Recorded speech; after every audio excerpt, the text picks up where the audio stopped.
To avoid that end-of-the-weekend Sunday afternoon feeling, some people seek refuge in music.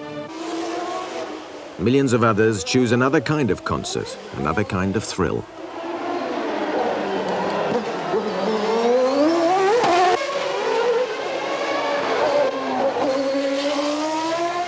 Every other Sunday during the season, there's a Formula One Grand Prix, offering suspense and excitement of a kind you won't find anywhere else. Whether you're in Europe, America, Australia or Africa, you can have a trackside view and vibrate to the sounds of the motor racing giants. Among these knights of modern sport is one the crowds acclaim as hero. His name is Nigel Mansell.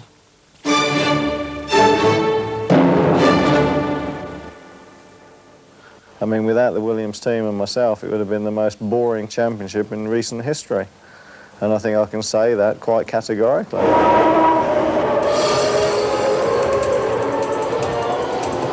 Nigel Mansell. Talent, audacity, pure determination and a fiery spirit enable him to overtake the best, to dominate the stars, to fill spectators with enthusiasm at his bravura, and to drive his Williams Renault Elf into the only position that interests him, number one.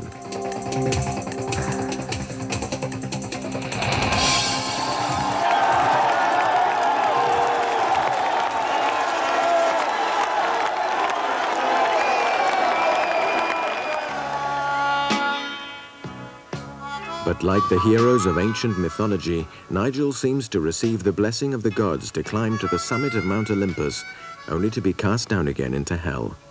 So much so that one day he decides the only way to escape his destiny is to give up motor racing altogether. I'm sorry. I'm announcing my retirement, and the reason we were retiring is that I wasn't there to make the numbers up. I wasn't there just to compete to be in Formula One. I was there to try and win races and try and win the World Championship and be given an opportunity to win the World Championship. And it came to pass, basically, that I was being offered what seemed to be, on paper anyway, a decent opportunity to win the championship.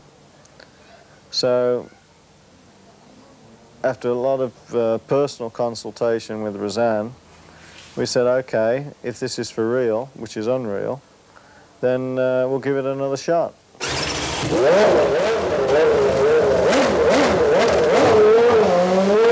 But escaping your destiny isn't that simple. Thanks to the persuasiveness of Frank Williams and the convictions of the Renault and Elf administrators, Nigel finds himself back on the track. Supported by one of the 3 best Formula One stables in the world, its engineers and mechanics working round the clock to produce the ultimate racing weapon. Nigel rediscovers those grueling test laps and that obsession with an efficiency that only the finest tuning can produce. He hurls himself back into the battle for technical excellence and for the engine power created by dizzying revolutions and by the alchemy of fuel composition that conjures up those extra tens of horsepower. The efforts of a team of specialists are synthesized in his performance, and then he's back in the Grand Prix with its brutal laws.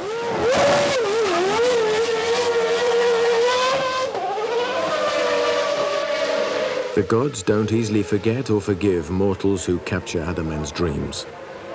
The 1990 season ends in bitter disappointment, and the first Grand Prix of 1991 seems to usher in another hellish season. Nothing goes right for Nigel. His car lets him down, smashed gearbox, and problems.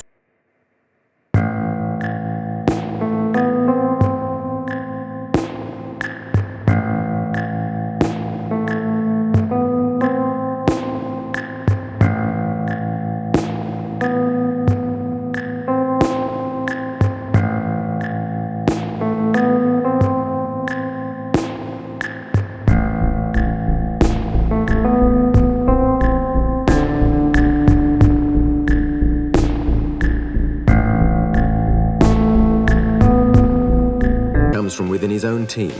The man outsiders call his teammate is in fact his number one rival. Riccardo Patrese benefits from all the same advantages as Nigel. He drives a Williams Renault Elf. He has considerable racing experience, flair, the same thirst for victory, and from time to time that bit of luck that can get his adversary down.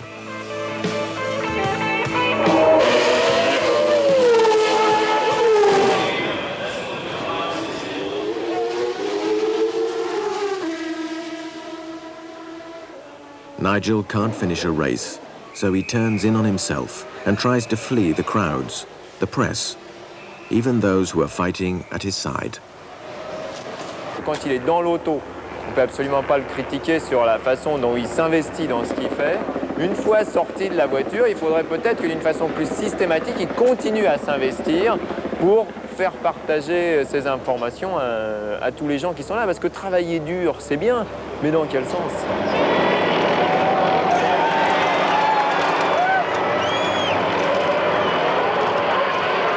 Our hero's chance for revenge must come. In Canada, perhaps.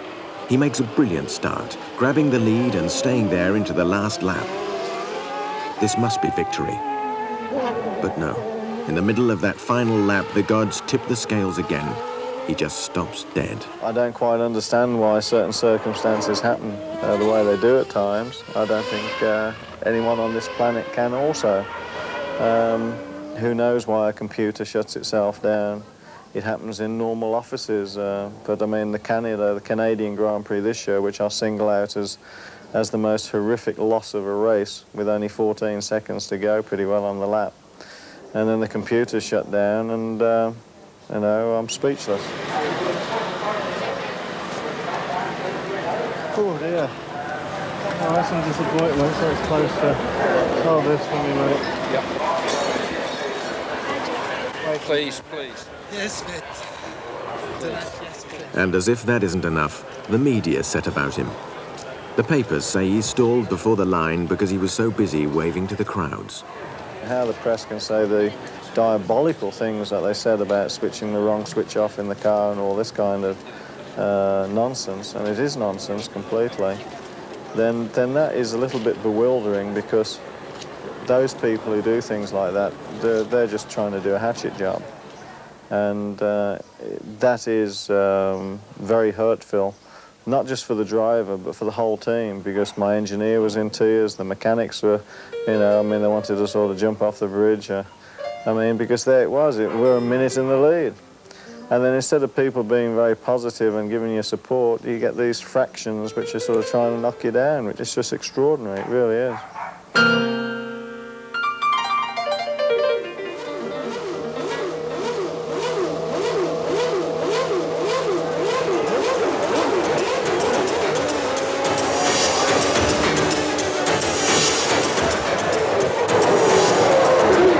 What can he do but start all over again, climb back into his rocket machine and push it to its limits?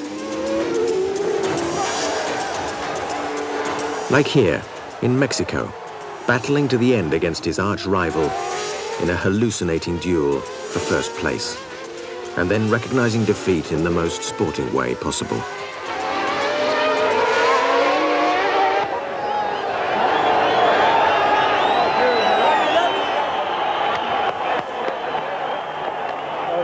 I cannot be misunderstood. I mean, I'm one of the straightest guys there is around. And, you know, it's, if I like someone, I like someone. If I don't like them, I don't like them. You see, that's the other thing. I'm not two-faced. Now, what is two-faced? I'm not political.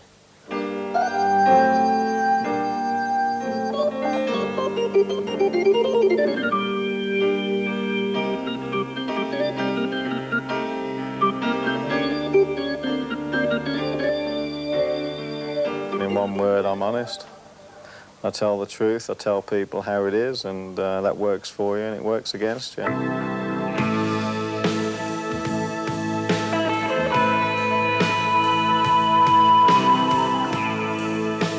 The press, unfortunately, the world over, seem very apathetic at times, don't they? They have to sell their papers, and whatever makes good headlines at that particular time, then they'll print them. And you know, they write people off one week and then build them up the next, and then they knock them down the next week. And I think the great shame is that they do it month after month, year after year. And I mean, it doesn't make any difference whether it's Nigel Mansell or whoever or whatever sport. So, and that's why I become really a, what's the word, more placid from the point of view of the world and how things work, as to getting really hyper about it, because you could work yourself up to a point that you say, well, we've had enough.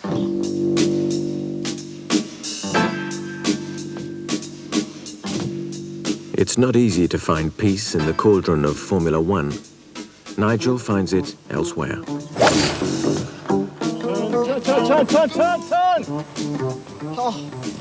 Oh, brother. On the golf greens he loves so much, he's even thought of becoming a professional. There's a reason why I like it. It's quiet. You don't get hassled on the golf course. You can go and sort of punish this poor little ball and try and get it into this hole. You can shout, scream, and swear a little bit sometimes, and sometimes you can hit that occasional wonderful shot which makes you look like a professional. Yep, see, that's in the hole. Get in the hole. That was a bit better. The first love in my life is obviously my wife and my family. That's mega important to me, and I couldn't have managed to be able to stay in Formula One another year and still have all the traumatic experiences with travelling and being away. I couldn't have coped.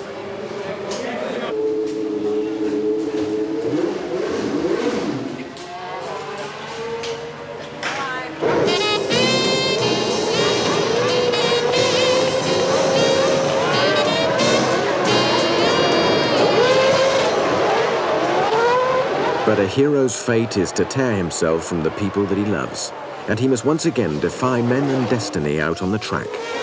Suddenly, in France, his luck changes. Nigel has the chance at last to show us he can race with panache as well as with fire.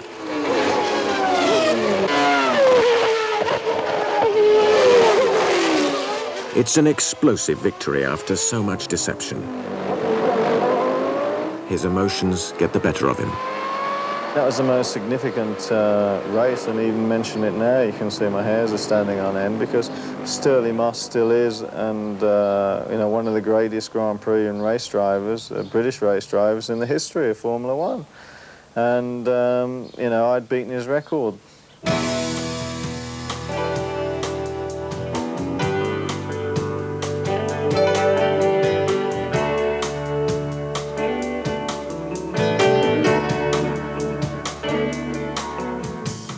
I mean, to finish that race and to win it, and the French Grand Prix as well, which is very important to Renault, very important to Elf, and the President of France was there, Mitterrand. It was a hellacious day, wasn't it?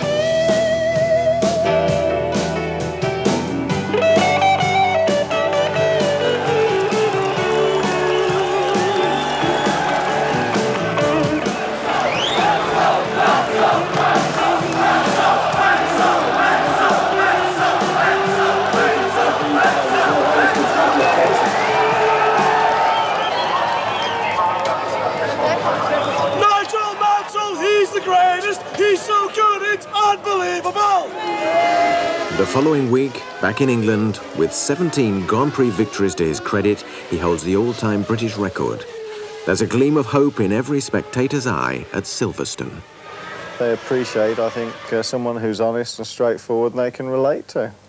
They can sort of see me, and by looking at me, they can see how I am. They don't have to think, oh, can I approach him or whatever, and I've always had this I've always been able to reciprocate with gestures from the fans, and I always give them time, and I think I give them courtesy, whereas a lot of other people don't. Determined to reward his fans, Nigel will let nothing stop him now. He imposes his style, makes his own rules, and brings off another win. Inevitable, it seems, so keen is our hero to share his glory with the crowds. And he reminds us, in passing, that his rival for the World Championship, Ayrton Senna, is a mere mortal after all, who must pay allegiance to the victor, despite the vast means at the disposal of his stable and the impression we sometimes have that his car has wings. There's no question that Honda have prostituted Formula One to the point of view that whatever it takes money-wise, and they've spent billions of dollars on their engine, if they have a problem, they have upwards of 2,000 people and God knows how many hundreds of engineers. And whatever it costs, 100 million, 200 million, they throw money at the engine to fix it. And they fix it just like that. But the Williams team has shown with 7 victories in 1991 that money isn't everything, even in Formula One. Renault and Elf work relentlessly to better their rivals and to become, with Nigel, world champions. But in order to win motor races, you often need a pole position, and Nigel has shown that he too can master the hallucinating technical exercise of qualification laps. Something often considered to be the exclusive domain of the Brazilian Ayrton Senna. In Germany, thanks to an incredible effort, the British driver has the fastest qualifying time.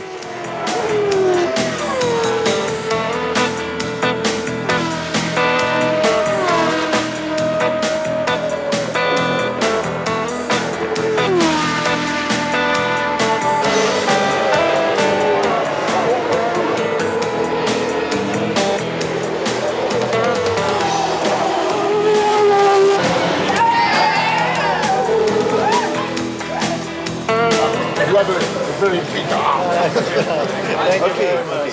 Very, very good compliments. Huh?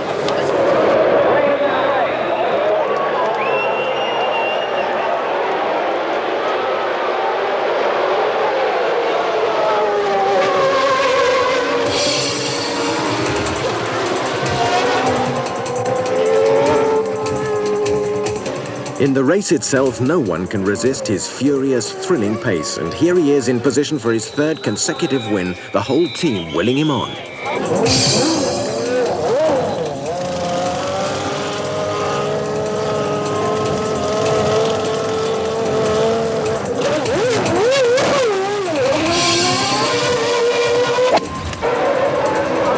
From now on, Nigel is a direct threat to Senna for the World Championship.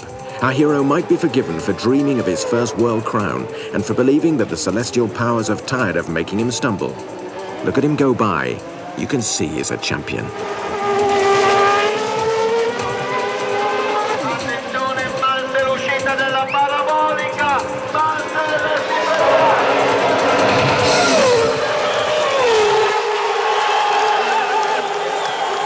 A new win in Italy confirms the God's blessing.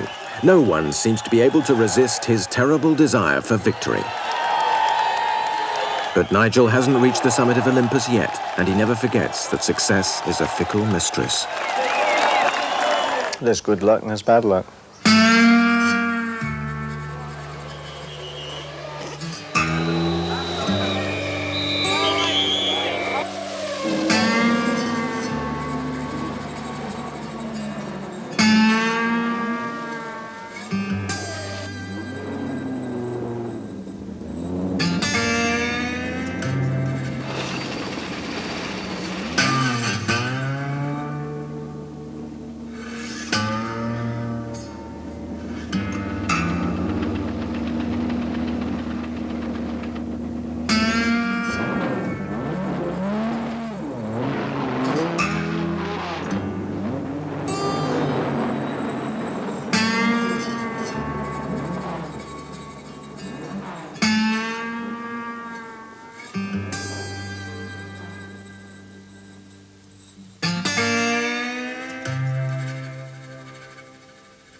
No one can measure the price of success and the twists of fate better than Nigel.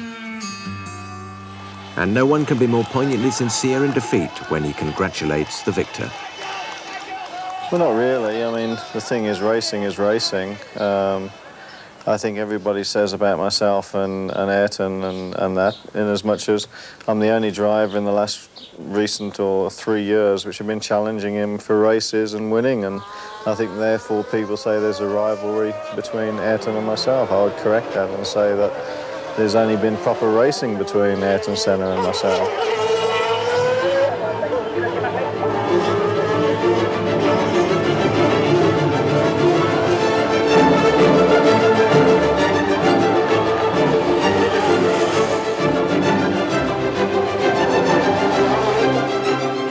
Champions the world over are admired by the crowds, but heroes like Nigel Mansell are loved.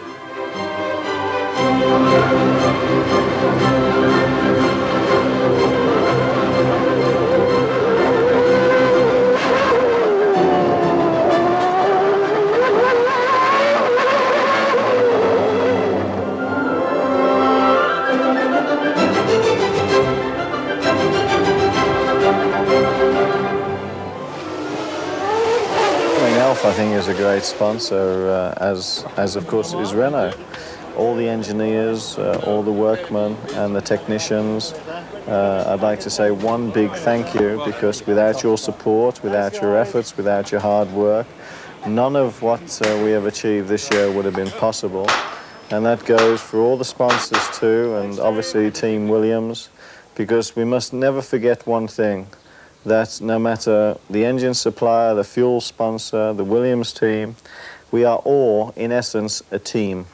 And we all function as one, we all support one another, and sometimes this is forgotten. So a big thank you from me, Nigel Mansell, and I feel sure that myself and Ricardo next year will be working as hard as possible, not only to win more races, but to try and win the World Championship and also the Constructors' Championship. But we need your support and we need your hard work and as much power for next year as you can get, so it can make our job maybe a little bit easier. Thank you very much.